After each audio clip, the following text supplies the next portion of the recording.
gumala sa malawak na karagatan. Bitbitin na ang spear gun at ibang kagamitan. Sisirin ang kailaliman, tuklasin at hangaan. Bahura na makulay at mga istang kumikinang. Ano man ang paraan mo, subukan mo na lang manalo. Tara na at hulihin sa paraan mo at diskarte. Mahirap man at malalim, ito naman ang huhulihin. Tara na, gintong lumalanggoy.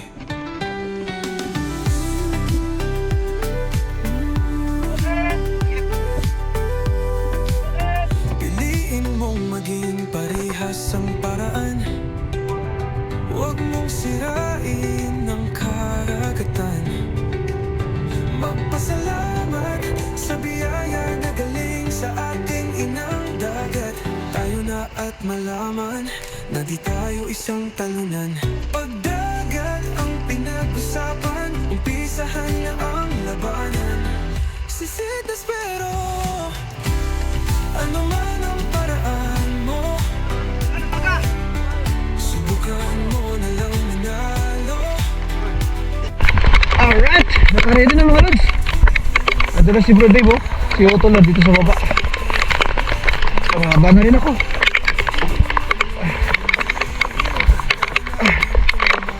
Alright, drive safe.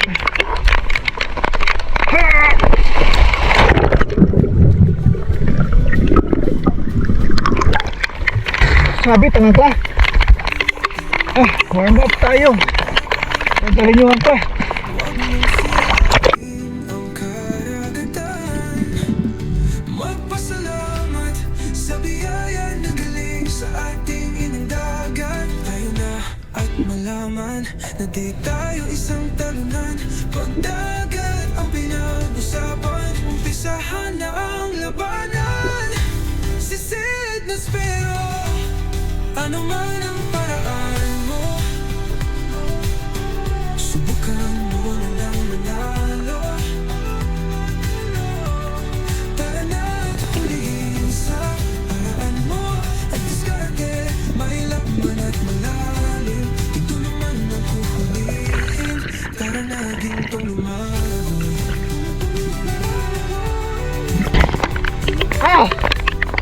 Malalim! Ayos!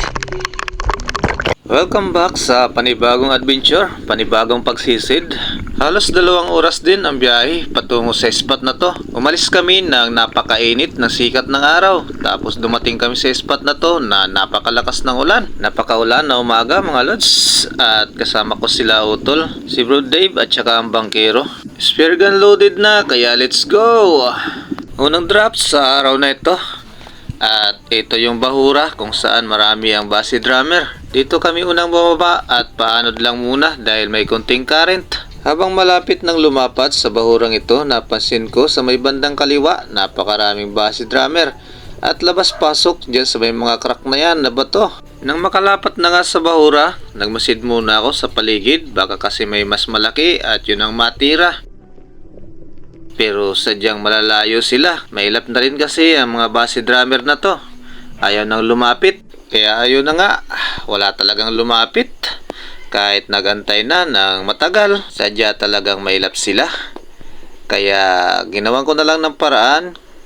Yung mga labas-pasok sa crack na to, yun na lang ang pinuntahan ko. Yun na lang ang inantay ko na lumabas at matsimpuhan. Ano man ang paraan mo, subukan mo na lang manalo. Tara na at hulihin sa paraan mo at diskarte. Mahirap man at malalim, ito naman ang huhulihin. Tara na, gintong lumalanggoy. Nagantay na nga ng ilang segundo bago pa tayo nakatira dito. Napakatagal matsyempuhan ang isda na to mga lods. Nasa butas kasi. At ayan ang unang isda natin sa araw na ito. Sa base drummer. Good size na rin kaya tinira ko na. Magpasalamat sa biyaya na galing sa ating inang dagat. Tayo na at malaman na di tayo isang talunan. Pagdagat ang pinag-usapan, umpisahan na ang labanan. Sisid na spero, ano man ang paraan mo, subukan mo na lang manalo. Tara na at huliin sa paraan mo. Next dive, same lang ng bahura. Base drummer pa rin ang target natin dito. Habang pababa, nakamasid na ako sa butas na ito at may sumilip na base drummer kaya agad ko nang tinira. Kaya ito yung naging pangalawang isda natin sa araw na ito. Base drummer ulit at malaki-laki na rin to kaysa doon sa nauna natin na natira. Kaya panalo mga lods. Huwag mong sirain ang karagatan. Magpasalamat sa biyaya na galing sa ating inang dagat. Tayo na at malaman na di tayo isang talunan. Pagdagat ang pinag-usapan, umpisahan na ang labanan. Sisid na spero, ano man ang paraan mo, subukan mo na lang manalo. Tara na at huliin sa paraan mo at diskarte. At nang maituhog ko na nga ang base drummer na ito, napakalayo na ng nilangoy ko pero wala akong nayari na isda. Kaya tinawag ko na rin ang bangka, tanghali na rin kasi. Kakain muna mga lods. Kain mo na.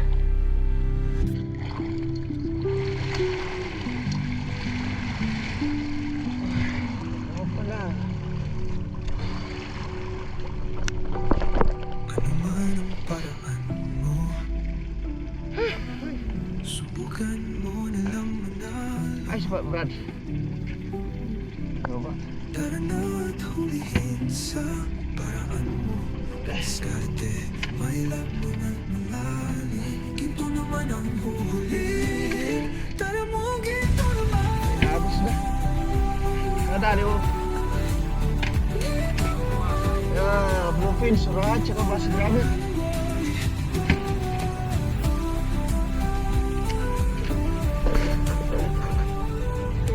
Yes, ito na. Pangalawang baba mga lods, alas 12:33. Yan o. May karenta, papunta doon. Pasabay lang kami sa Agos. Alright, time safe ulit.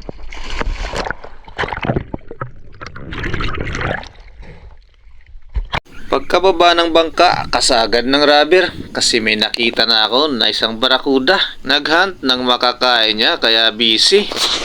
Agad na ako nag-drop dito para mas malapitan ang barakuda na ito. Pero papalayo naman ng langoy, halos malaki na ang distansya namin. Busy pa sa paghunt ang isda na to kaya hindi pa ako napapansin. Kaya mas binilisan ko pa ang langoy papunta sa kanya para mas dumikit ang distansya at makatira tayo. At nang mapansin na nga ako nito, bigla namang lumingon at nabigyan tayo ng pagkakataon kaya agad ko na natinira. Napakabilis ng pangyayari, halos hindi pa nga nakababa si utol ng bangka dyan. Nakayari na kagad ng unang isda sa pangalawang baba.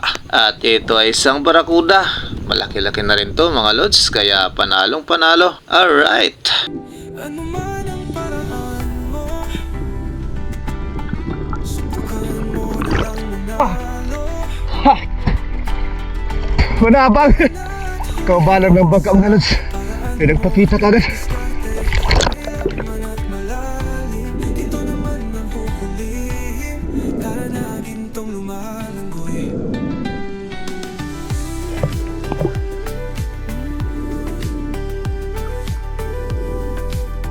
Piliin mong maging parehas ang paraan. Huwag mong sirain ang karagatan. Magpasalamat sa biyaya na galing sa ating inang tayo na at malaman na di tayo isang talunan. Pagdagat ang pinag-usapan, umpisahan na Ayun lang yung bangka. Kababa ko lang. sisid na spero. Kasi ko nga nakakababa si utol.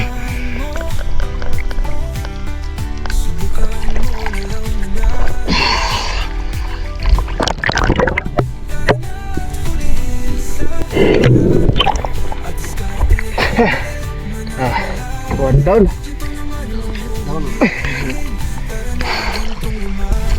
Sa dive na ito, nang maiakyat ko ang barakuda na yon, halos lumipas ay 2 oras.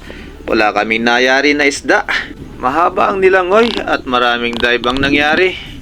Hindi kami pinalad. At nang maabot ko nga ang bahura na ito, maraming bite fish kaya nagdive ako dito. Muli ay nagbakasakali na makayari ng isda. Ang oras na yan ay hapon na, halos alas 3 na rin ang hapon to mga lods. Pero kaunti pa lang ang isda namin. Halos pare-pareho kami na 3. Mahina ang sampa ng isda kaya hindi kami halos nakarami. Pero sa pagkakataong ito ay pinalad na tayo. Nang makalapat na nga ako sa bahura na ito, pinagmasdan ko sa paligid at bigla na lang ako nagulat. May dumaan na isang pating. At kasunod naman ito ay ang magiging target natin sa hapon na ito. 2 barakuda na magkasunod. Yung pinakamalaki na ang tinutukan ko. At nayari naman. Tinamaan naman pero medyo alanganin kaya hinayaan ko na muna ang line. Diretso na ang langoy pa ibabaw habang tinatansya ang langoy ng isda. Malakas din humatak pero hindi ko hinayaan na isabit. Medyo may current na kasi sa mga oras na to. Ano man ang paraan mo, subukan mo na lang na. Tara na't hulihin sa paraan mo. At diskarte, mahilap mo ng malalim. Ginto naman ang huhulihin. Tara mo, ginto naman mo.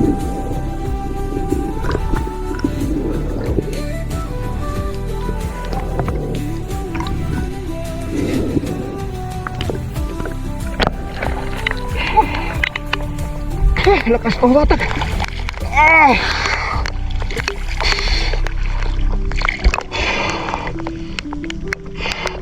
Hirap baka binadata na ng pating. Tigas!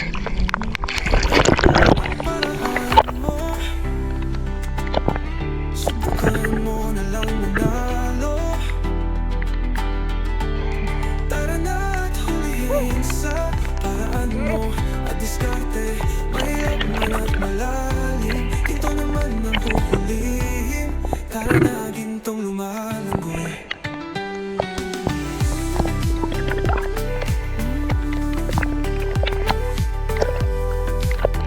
Piliin mong maging parehas ang paraan. Huwag mong sirain ang karagatan. Magpasalamat sa biyaya na galing sa ating inang dagat. Tayo na at malaman na di tayo isang talunan. Pagdagat ang pinag-usapan, umpisahan na ang labanan. Sisitas pero ano man ang paraan mo, subukan mo na lang manalo. Tara na hulihin sa paraan mo. At diskarte, mahirap man at malalim. Ginto naman ang huhulihin. Tara na gintong lumalanggoy.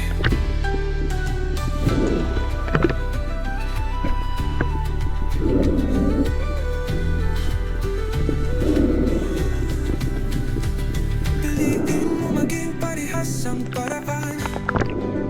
Huwag mong sirain ang karagatan. Magpasalamat sa biyaya na galing sa ating inang dagat. Tayo na at malaman na di. Nang maiakyat sa bangka ang barakuda, matagal bago nasundan. At ito na uli ang sumunod na drop. Biglang bumulusok ako dito dahil may nakita ko na isang malaking isda. Malaki ang agwat ng distansya pero pinipilit kong abutin sa drop shot. Busy pa sa paghunt ang isda na to, isang dugi or dugtut tuna.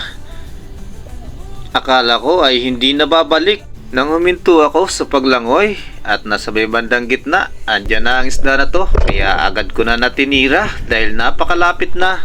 Tinamaan naman pero sa tingin ko ay alanganin kaya hinayaan ko ang line. Malakas talaga humatak ang dugtut tuna kahit na inabot na rin sa parting hasang niya. Napakahaba pa rin ang line ng hinatak. Pinilit sana ni Utol na i-second shot pero hindi naman inabutan. Masyado pa rin mabilis ang langoy ng isda. At dito nga sa part na to ay may kunting pagkakamali. Na-i-off ko ang camera ko dito, hindi ko alam kung bakit. Hindi ko na pala nagawang iyon, kaya hindi na nakita sa video ang pag-recover ng isda na to. Pero nayari naman to mga lods. At dito nga, naiyon ko palang camera nang maiakyat ko na ang isda sa bangka. Ang oras na to ay pakyat na rin ng bangka dahil hapon na masyado at uuwi pa. Malayo pa ang biyahe.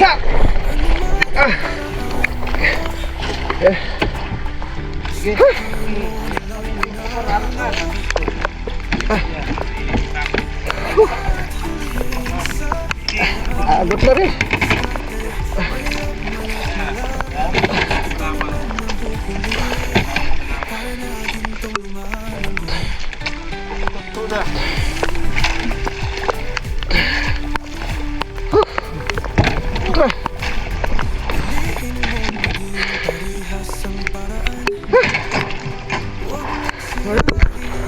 Baya, baya. Magpasalamat sa biyaya na galing sa ating inang dagat. Tayo na at malaman na di tayo isang talunan. Pagdagat ang pinag-usapan, umpisahan na ang labanan. Sisid na spero, ano man ang paraan mo. Subukan mo na lang manalo. Tara na ulitin sa paraan mo at diskarte. Mailangan at malalim. Ito naman Dapat at least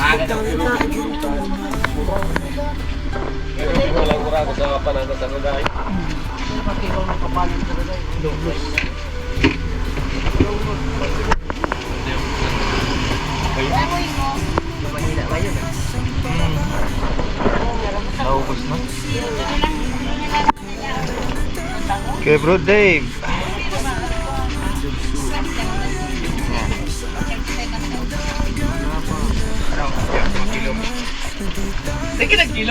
Okay Utol.